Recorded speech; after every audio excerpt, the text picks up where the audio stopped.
So what can you tell me about Huntington's disease? I never heard of it. What is it? What can you tell me about Huntington's disease? Nothing. What can you tell me about Huntington's disease? What is Huntington's disease? What can you tell me about Huntington's disease? I don't know too much about it. I know it affects the nervous system, similar to Parkinson's. That's all I know.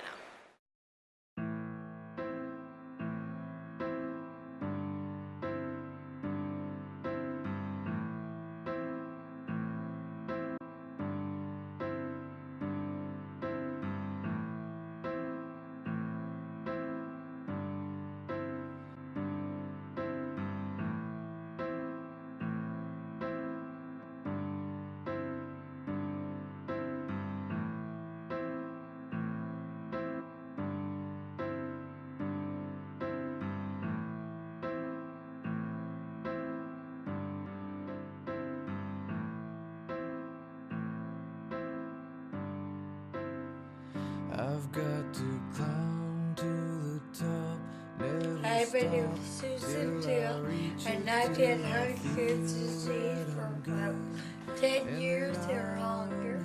Jeff takes care of me, Chrissy takes care of me, Karen takes care of me, and Jeff takes care of me. Chrissy, what exactly is Huntington's disease? Huntington's disease is a genetic neurological disease that affects people differently, physically, emotionally, cognitive, and mentally. So it really has an effect on the entire body. What are some of the common misconceptions about Huntington's?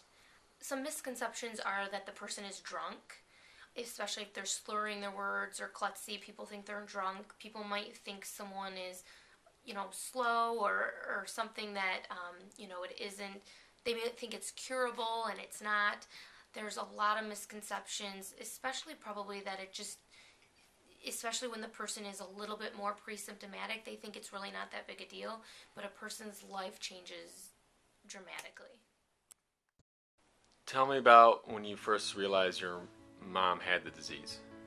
Well, I knew that she was at risk for Huntington's, and really I hadn't thought she specifically had it until I did start to notice a few things. She was slurring her words, she was a little more clumsy than normal, she had a car accident. There were some things that were just starting to make me wonder if maybe she should get tested. How long ago did you first notice the symptoms?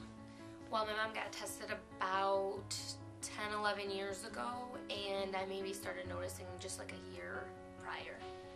And how fast did it progress from then? After she got diagnosed, there were a few years that really weren't too bad, but she did lose her job, lose her ability to drive, and then all within a period of another year or two, she was using a walker, sometimes needed a wheelchair, started to need help, bathing. So all within say 4 years or so, it started progressing quite a bit.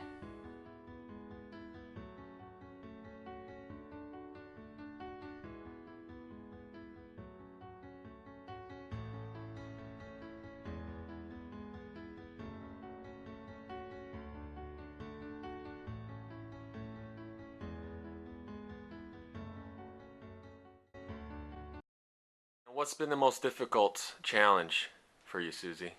Not being able to go to work or do anything that I used to do. I used to run 4 times a week a day. Really? What did you do for work before the disease? I was the office manager in a dental office for 15, 20 years. So, You miss it? yes. Yeah? Yeah. Hi, I'm Jeff Teal. I'm Susan's husband. I'm her primary caretaker nowadays. She does everything still, but we like to keep an eye on her. Like going out and getting the newspaper. I asked her not to do that anymore. She does not drive anymore, so I've been driving her around for the last 4 or 5 years, yeah. We enjoy going out, though. We make a day of it when we go out to see her doctors. So Okay. I think we all knew that it wasn't wise to leave her alone. Was there one defining moment or anything that led up to I it? think it was a gradual, seeing her fall every now and then, and seeing her walk and her balance as it got worse, that it probably wasn't wise to leave her alone in case she got hurt. Okay, so this is my mom's bedroom. This is where she sleeps. And she sleeps on this side of the bed and often, like, falls out or gets hurt because she's kind of extra tired. So the chorea gets worse, which is the movement. And a lot of times it leads to things like this. We're patching up holes in the wall all the time. All you can do is really laugh about it. But I asked her where she hit this. You know, was it her arm, her foot, her head? She had no idea. So she doesn't really have a whole lot of recollection of it, but she's done things like this in the bathroom. Downstairs in their living room, we actually had to rearrange furniture. So we find stuff like that all the time.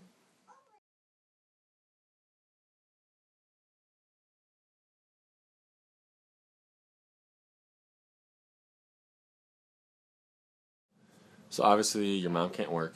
Your stepdad had to quit his job. How has that affected the family? Obviously financially it's been a struggle. Right. What are some of the biggest obstacles? They went from, always supporting themselves to now they have to be on Medicare, Medicaid. It's been hard for them. For me, I've had to, purchase some of my mom's medications.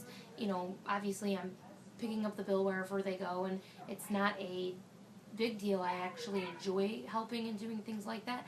I wish I could do more, but you do worry about things. I mean, you try not to get caught up in it, but you worry about the house, you worry about things like that. So I think almost any family with Huntington's disease can relate to that, the financial struggles.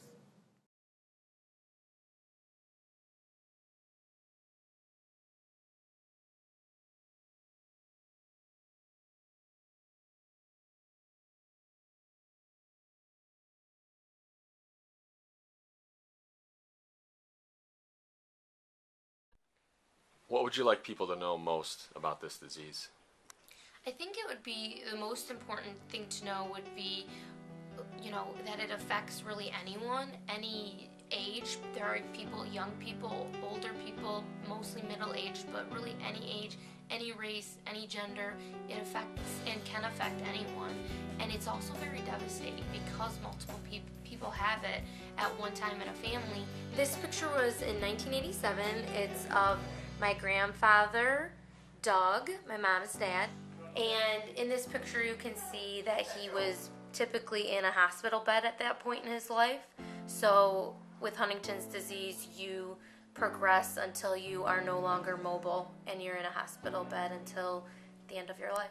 This picture is from 1986, and it is my Uncle Alan, my mom's brother, and he had Huntington's disease, and he actually had a higher count, which means that he passed away at a very young age in his early 40s.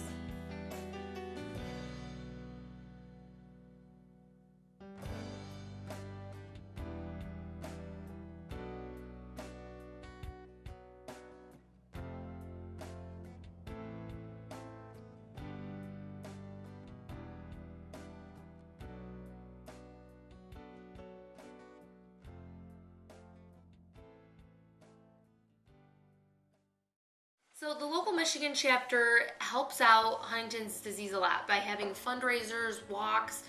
I've done, actually this year will be my 10th year of a bowling fundraiser where like 200 people come and we raise like $6,000 for Huntington's disease every year. So with all these fundraisers in the last 9 years, we have raised $100,000 for Huntington's disease. We use those funds to help find a cure, so it goes to research.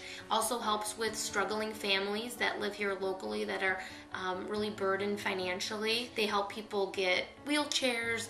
They help people with doctor's appointments. They do HD camps for people who want to have some fun in the summer and also give their caregiver a break. There's all kinds of things that they put on and support as a Michigan support group. Hey, Grandma. What was the most difficult transition you had to deal with going from a normal life to a life with assistance? Being, like I said, that being able to run every day, because I used to walk on my treadmill, not being able to go to work or anything anymore. I used to be able to go outside with my friends. I still have lunch with my friends, but not as much. Lost a lot of friends. And I didn't think I would, but I thought probably I really only have 3 friends now. And why did you lose them? Because I can't go out anymore. I can't talk. Lost my sense of humor. Excuse me. Was that hard for you? Yes, it was. I tried to talk to people about it, but I didn't want to talk to them. Any advice to somebody going through it? I guess I'd be positive. Be positive. That's the biggest part of it.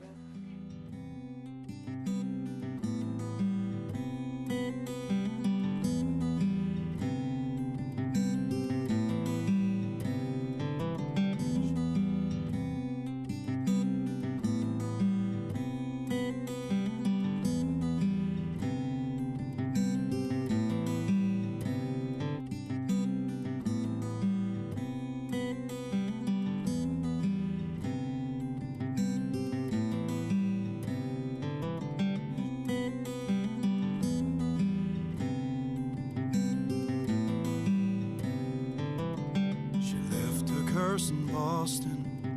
She tried 6th Avenue. She said, I only got more lost there.